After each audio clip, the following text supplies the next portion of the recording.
साथियों, स्वागत है आप सभी लोगों का आपके अपने चैनल RRR क्लासेस पे। मैं रश्मि आज आप लोगों के लिए टॉपिक लेके आई हूँ जिसका नाम है WBC यानी कि white blood corpus cells. Last class में या फिर जो भी पिछला क्लास रहा उसमें हम लोगों ने ब्लड के बारे में पढ़ा। ब्लड के बारे में कुछ इम्पोर्टेंट्स जो भी थे पॉइंट्स थे उसको हम लोगों ने जाना। टॉपिक्स टाइप्स के बारे में भी ब्लड के टाइप्स क्या होते हैं और कितने होते हैं इसके बारे में थोड़ी बहुत जानकारी हम लोगों ने ली थी। तो लास्ट क्लास में हमने देखा था कि ब्लड होते हैं, ब्लड क्या होता है, लिक्विड कनेक्टिव टिश्यू होता है या फिर इसमें कौन सा ऐसा आयन होता है पाया जाता है या फिर जिसकी वजह से ब्लड का कलर रेड होता है। इन सब चीज़ों के बारे में पढ़ा था, यानी कि या फिर ब्लड जो है कितना लीटर पाया जाता है या फिर परसेंटेज के हिसाब से देखा जाए तो ह्यूमन बॉडी में कितना पाया जाता है। ये सारे पॉइंट्स सब लोगों ने पढ़े थे। आज हम लोग पढ़ेंगे ब्लड के टाइप्स के बारे में, जिसमें हमने RBC, WBC और प्लेटलेट्स के बारे में जाना था। तो हमने RBC के बारे में तो पढ़ लिया कि RBC का लाइफ टाइम क्या होता है, इसे किस नाम से जाने जाता है या फिर बहुत सारी चीज़ RBC के बारे में हम लोग जानते हैं। तो एक बार हम पिछले क्लास का रिवीजन करते हुए चले। तो पिछले क्लास में हमने पढ़ा था कि ब्लड का फॉर्मेशन कहाँ होता है। तो कुछ ऐसे क्वेश्चन हैं जैसे कि हम कुछ क्वेश्चन खुद लेके आए हैं। तो आप देखेंगे कि हमारा आज का पहला क्वेश्चन है erythropoiesis. What is erythropoiesis? Erythropoiesis होता क्या है?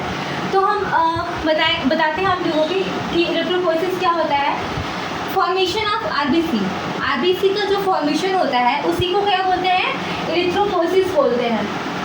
RBC का हम लोग फॉर्मेशन जानते हैं कि RBC का फॉर्मेशन क्या बताया था मैंने कि कहाँ होता है, यानी कि RBC का फॉर्मेशन जो होता है उसी प्रोसेस को क्या बोलते हैं? एरिथ्रोपोइसिस बोलते हैं। और RBC का जो फॉर्मेशन होता है वो होता है बोन मैरो में, यानी कि अस्थि मज्जा में होता है। RBC का जो फॉर्मेशन होता है वो कहाँ होता है? बोन मैरो में होता है, यानी कि अस्थि मज्जा में होता है। हमारा सेकेंड क्वेश्चन है आज का, what is globulin? What is globulin? तो यदि ग्लोब्यूलिन की बात हम करें तो ग्लोब्यूलिन जो होता है ये एक टाइप का क्या है? प्रोटीन होता है। ये एक टाइप का जो है प्रोटीन होता है। और ये जो इसके टाइप्स होते हैं, ग्लोब्यूलिन के जो होते हैं टाइप्स होते हैं, तो इसके टाइप्स के बारे में हम देख लें तो ग्लोब्यूलिन जो होता है ये 3 टाइप्स का होता है। पहला हो गया अल्फा, दूसरा होता है बीटा और तीसरा होता है गामा। तो ग्लोब्यूलिन के जो टाइप्स हैं वो 3 टाइप्स के हो गए, अल्फा हो गया, बीटा हो गया और गामा हो गया। गामा जो होता है वो क्या करता है? वो प्रोड्यूस करता है एंटीबॉडी को।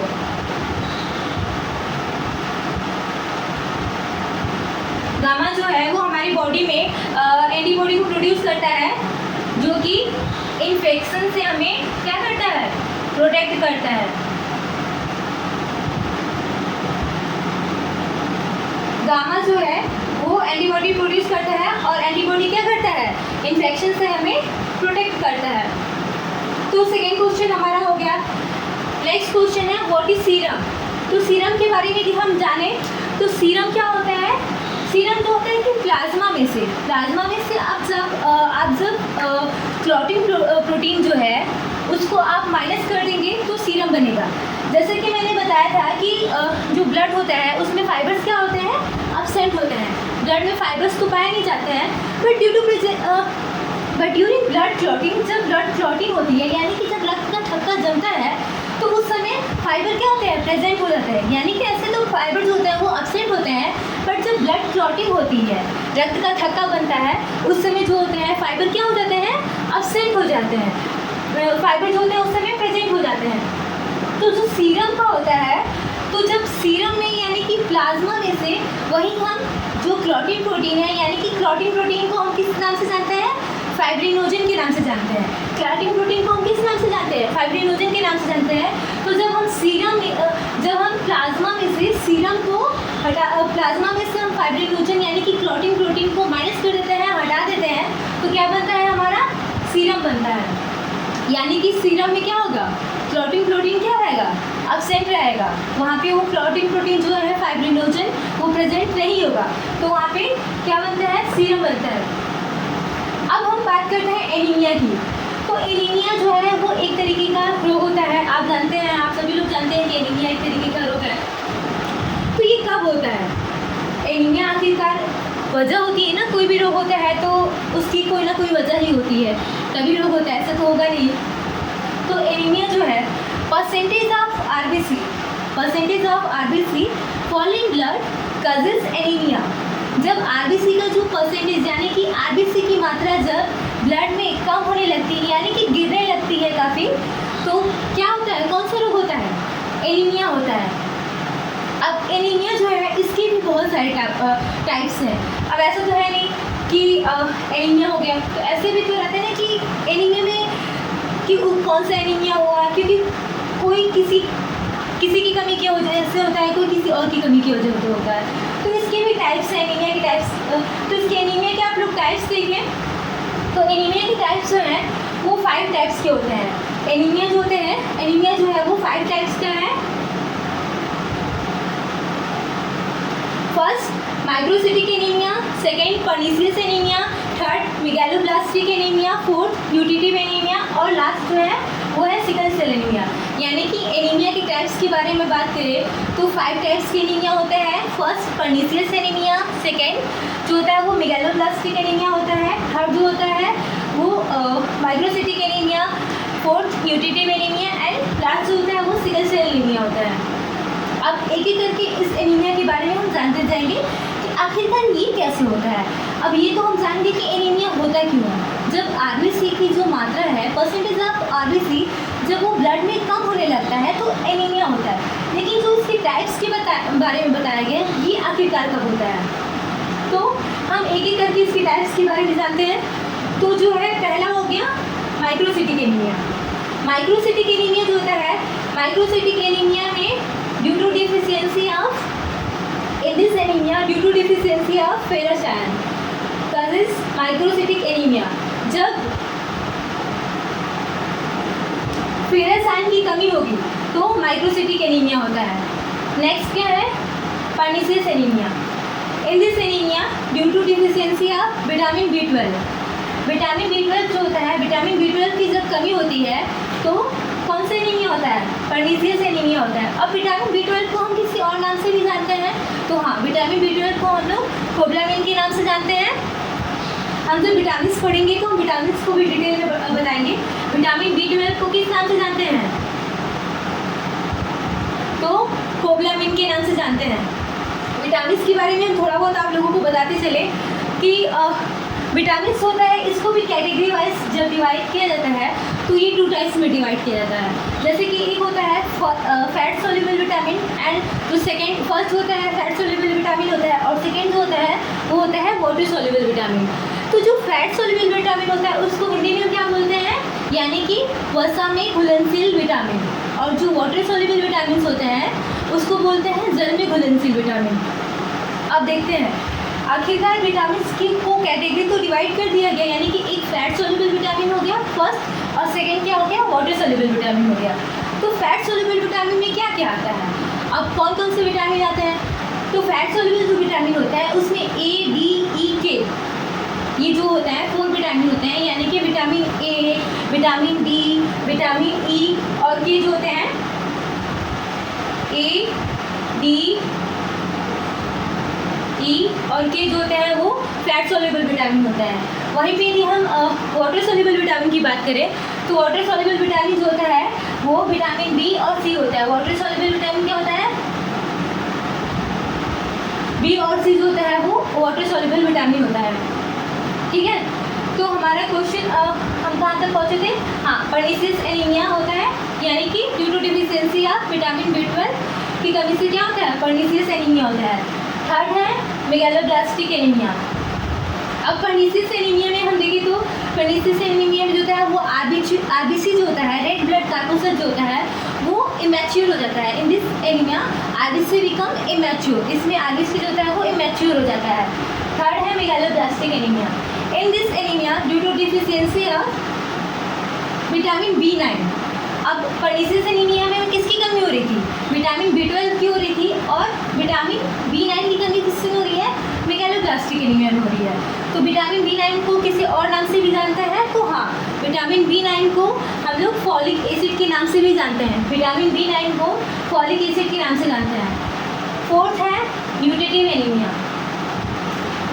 इन this anaemia due to deficiency of protein, vitamin and nutrition, ये जो होता है वो प्रोटीन, विटामिन और न्यूट्रिशन की कमी से होने वाला जो है एनीमिया, तो उसे हम न्यूट्रिटिव एनीमिया कहते हैं। और सिकल सेल एनीमिया जो होता है वो तो due to deficiency of oxygen, जब ऑक्सीजन की कमी होती है तो कौन सा एनीमिया होता है, सिकल सेल एनीमिया होता है। यहाँ पे हम क्या किए, एनीमिया की टाइप्स को पढ़ लिए। अब हमारा पॉइंट क्या होता है, हमें पढ़ना क्या है, WBC। आज का हमारा पॉइंट क्या था, WBC है। तो WBC होता क्या है, अब WBC के बारे में हमने पिछले क्लास में भी थोड़ा बहुत बताया था, तो अब हम स्टार्ट करते हैं WBC के बारे में। WBC पहले इसका फुल फॉर्म जानते हैं, वाइट ब्लड कार्पुसेल्स।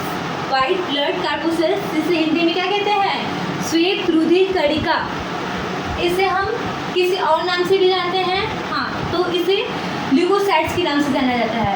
WBC यानी कि white blood corpuscles, it is also known as leucocytes. जो WBC होता है वो जो होता है कलरलेस होता है। अब इसके कलर्स के बारे में, तो ये कलरलेस होता है, ये RBC की तरह रेड कलर का नहीं होता है। क्योंकि ये कलरलेस होता है तो इसलिए होता है due to lack of ion of haemoglobin. इसमें आयन की जो होती है, आयन ऑफ हीमोग्लोबिन की होती है, वो काफ़ी कमी होती है, इसलिए WBC क्या होता है, कलरलेस होता है। शेप और स्ट्रक्चर के बारे में बात करें WBC की, तो इसका कोई शेप नहीं होता, WBC कोई शेप नहीं होता इसका। RBC का जो शेप होता है वो डिस्क शेप का होता है, लेकिन WBC का जो होता है वो कोई भी शेप नहीं होता है। तो इसके शेप के बारे में जान ही गए। WBC के बारे में हम नेक्स्ट पॉइंट देखते हैं। तो WBC जो है leucocyte processes nuclei and infection, leucocyte processes nuclei and cell organelles. जो होता है ल्यूकोसाइट्स यानी कि WBC के पास क्या होता है, न्यूक्लियस भी होता है और सेल ऑर्गेनेल्स भी होता है। RBC के पास ऐसा नहीं हो रहा था, क्योंकि RBC को न्यूक्लियस और सेल ऑर्गेनेल्स उसके पास नहीं होते थे, क्योंकि उसको अपने आप से बढ़ाने की कोई ज़रूरत नहीं थी। लेकिन WBC के पास यानी कि वाइट ब्लड कार्पुसेल्स के पास क्या है, न्यूक्लियस भी है और क्या है, सेल ऑर्गेनेल्स है, यानी कि ये डिवीज़न कर सकता है। लेकिन RBC क्या होता था, वो डिवीज़न नहीं करता था, लेकिन WBC क्या होता है, ये डिवीज़न जो है वो कर सकता है, यानी कि अपनी संख्या को है वो बढ़ा सकता है। And can move in amoeboid fashion. अब हम जानेंगे कि अमोबॉइड फैशन क्या होता है। तो ये जो है टॉपिक, ये पॉइंट जो है अमोबॉइड फैशन, इसके बारे में जानते हैं कि अमोबॉइड फैशन होता क्या है। जब हम लोगों को अचानक से कहीं चोट लग जाती है, हमारे हाथ पे या पैर पे भी, कि सबको लगती है कहीं ना कहीं, कभी क्या होता है हम लोग गिर जाते हैं, या फिर कहीं कूदते दौड़ते फानते, या फिर अचानक से कभी कभी चलते हुए भी हमें चोट लग जाती है। तो उस समय क्या होता है ना कि ब्लड निकलता नहीं, मान लीजिए हाथ पे लग गया या पैर पे लग गया तो ब्लड निकलता नहीं है, लेकिन वहाँ घसीटा हुआ ऐसा लगता है कि मतलब चोट लग गया है, लेकिन ब्लड बाहर आता हुआ दिखाई नहीं देता, यानी कि RBC जो है वहाँ पे बाहर नहीं निकलती है। अब RBC बाहर नहीं निकली, लेकिन थोड़ा सा भी उसमें चोट लगने की वजह से इन्फेक्शन जो है बाहर से वो अंदर तक काफ़ी फैल जाते हैं। अब इन्फेक्शन फैल गए तो वो तो अपनी जगह बनाएंगे। अब इंजरी हुई है तो अब आपके थोड़े से भी जगह मिली उसको, तो वो जो भी है वो अंदर जाएगा ही जाएगा। तो जब वहाँ पे क्या होता है, अमोबॉइड फैशन में ये होता है कि अब जो वहाँ पे अब आपकी सेल कोई ना कोई तो है जो बचाएगा।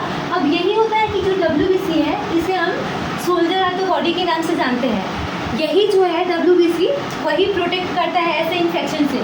तो WBC का जैसे मैंने बताया था कि जब यदि किसी की जो बॉडी होती है वो रिजिड रहेगी यानी कि कठोर रहेगी तो वो वहाँ पे नहीं जा सकती। लेकिन चूँकि जबकि WBC की तो मैंने बताया इसका कोई शेप होता ही नहीं है, तो वो कैसे तैसे भी करके उस जगह पे पहुँच के जहाँ इन्फेक्शन हुआ है वहाँ पे पहुँच के वहाँ की जो बैक्टीरिया है उसको मार देती है।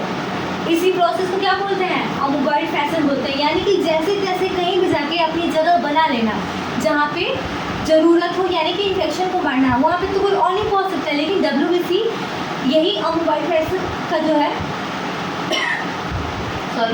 अमोबॉइड फैशन यही है कि जैसे तैसे भी इन्फेक्शन को मारना, वहाँ पे अपनी जगह बनाना, ये सिर्फ WBC ही कर सकता है, क्योंकि उसका कोई अपना शेप नहीं होता है, वो अपनी जगह बना लेती है क्योंकि वो काफ़ी छोटी होती है। नेक्स्ट है एक पॉइंट है डायबिटीज।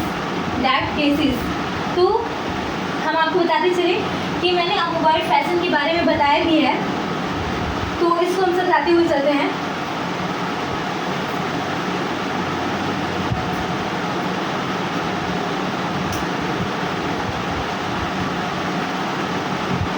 मान लीजिए कि ये हमारा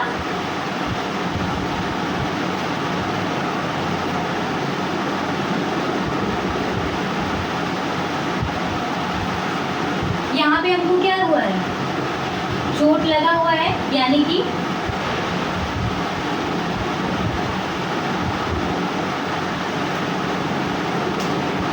यहाँ पे देखिए जैसे कि ये है हमारा बॉडी और यहाँ पे चोट लगा हुआ है, यानी कि इंजरी है। तो इसको हम देख लेते हैं। ये हमारा क्या है, स्किन है, ये हमारा स्किन है और इसके अंदर क्या होते हैं, ब्लड वेसल्स पाए जाते हैं। ब्लड वेसल्स पाए जाते हैं।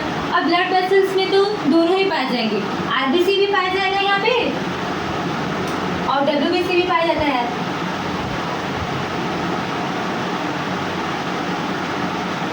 ये आरबीसी हो गया ब्लड वेसल्स में कुछ और कुछ डब्ल्यूबीसी। तो डब्ल्यूबीसी को आप ऐसे देख लेंगे,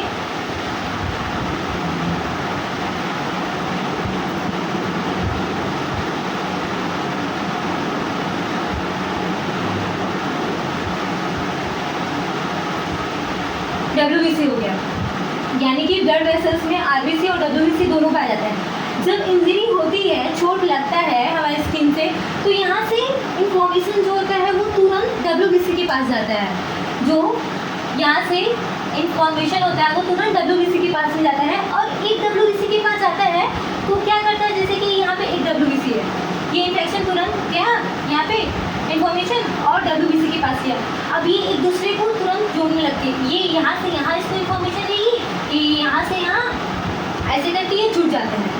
तो जब ये जुड़ जाते हैं तो अब इनको तुरंत जानकारी हो जाती है कि हाँ चोट लगी है, यानी कि इंजरी हुआ है, चलो हम चल के सहायता करते हैं वहाँ पे। क्योंकि डब्ल्यूबीसी का काम ही होता है, सोल्जर ऑफ द बॉडी से कहते हैं कि जो शरीर की रक्षा करती है। जैसे कि सैनिक, हमारे देश में सैनिक है जो कि बॉर्डर पे जाके आप कहिए कि बाहरी जो भी आक्रमण होते हैं उससे देश की रक्षा करते हैं, वैसे ही हमारे लिए, हमारे बॉडी के लिए एक सोल्जर का काम करती है। तो जब इंजरी होती है और ब्लड वेसल्स पाए जाते हैं तो ब्लड वेसल्स में क्या होते हैं, डब्ल्यूबीसी और आरबीसी दोनों होता है। तो यहाँ से तुरंत जो जाता है इन्फॉर्मेशन जो जाता है तो तुरंत एक दूसरे को कनेक्ट करती है, जोड़ने लगती हैं। और दूसरे में आप देख लीजिए, यहाँ बताते हैं, ये हो गया। तो यहाँ पे सारी डब्ल्यूबीसी अब उनको सूचना मिल गई, इन्फॉर्मेशन मिल गई, तो ये सारी क्या होती है, सारे डब्ल्यूबीसी क्या होते हैं, इकट्ठा एक जगह पे इकट्ठा हो जाते हैं।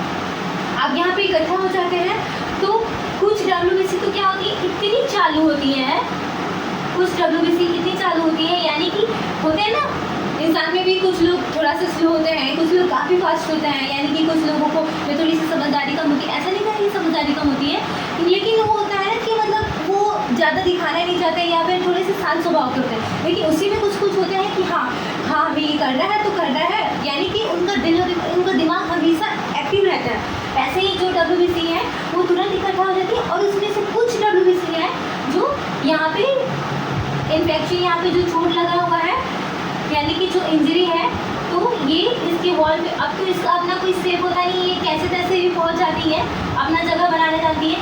अब यहाँ से कुछ डब्ल्यूबीसी क्या करती है, यहाँ पे आके इसको घेर लेती है।